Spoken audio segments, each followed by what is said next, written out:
emotions triggered by your hormones can flow naturally because your hormones always go high and up and down, high and low inside you.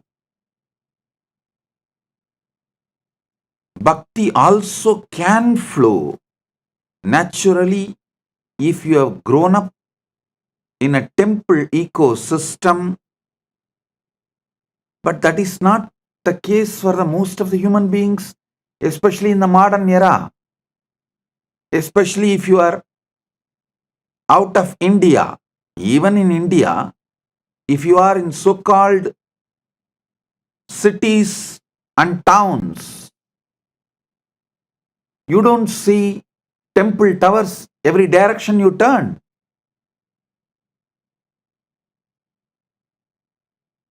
Ecosystems like Tiruvannamalai, Srirangam, Madurai, we can say any direction you turn, you only see temple tower.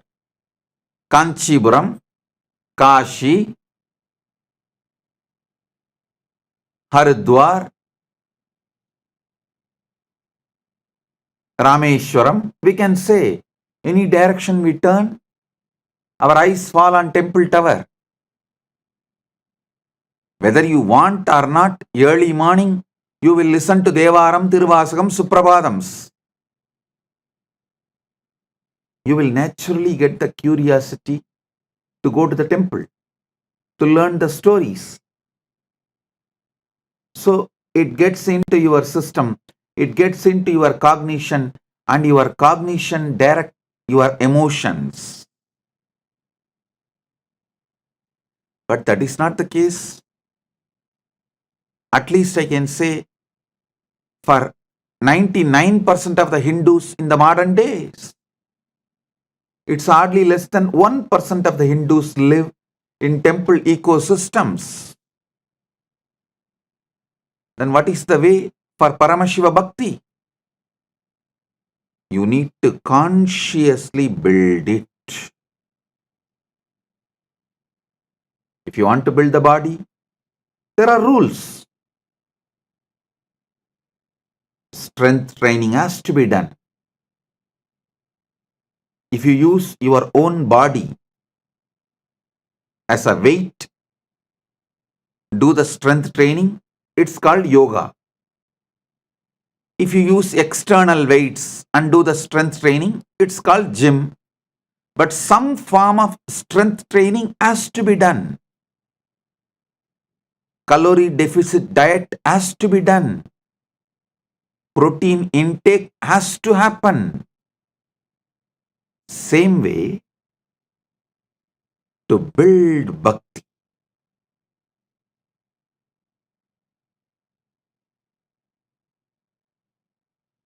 the strength training for bhakti is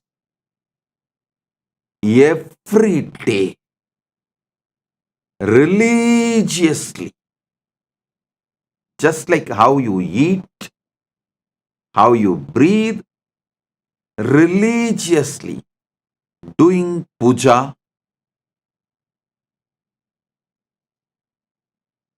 till it becomes part of your very being. Till the manasa puja becomes your very being, the bahya puja has to be done. Means till you overflow in super consciousness with the manasa puja, means mental worship. The external worship has to be performed. That is like a strength training for your bhakti. Second, calorie deficit diet. For bhakti, the calorie deficit diet is how much the input, ahara, you take through 5 senses related to outer world, the toxic informations. More than that, the devotional stories, devotion related to related principles, the ideas should be consumed by you. Listen. Scriptures say very clearly, ahara means not just the food you take through your mouth. No. Ahara means the information you consume through the eyes, through the ears, through the nose, through the skin, every sense. Calorie deficit diet for bhakti is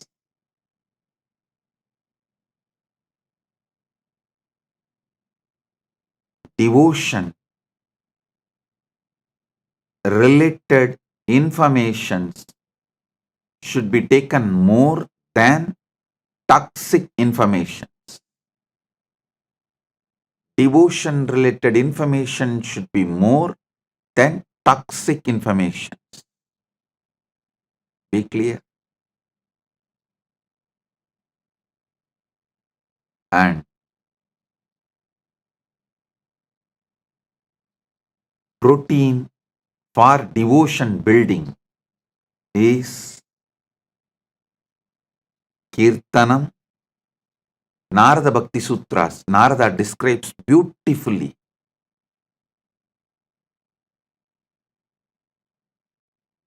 24/7 living with God is protein intake for bhakti building. Listen.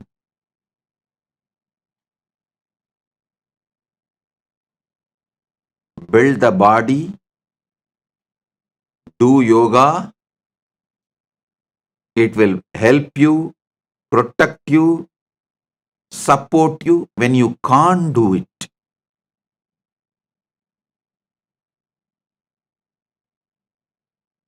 Same way, build devotion. It will hold you, keep you as Paramashiva when you lose your mind during the old age. Listen. Whether you like it or not, all of you are going to go through a phase during your life where you lose the emotions, you lose the minds, you lose different components of your mind, inner space due to old age or too much of toxins, various reasons. If you build bhakti, you will never go through that phase. Building bhakti is the real life insurance. If you have not built bhakti,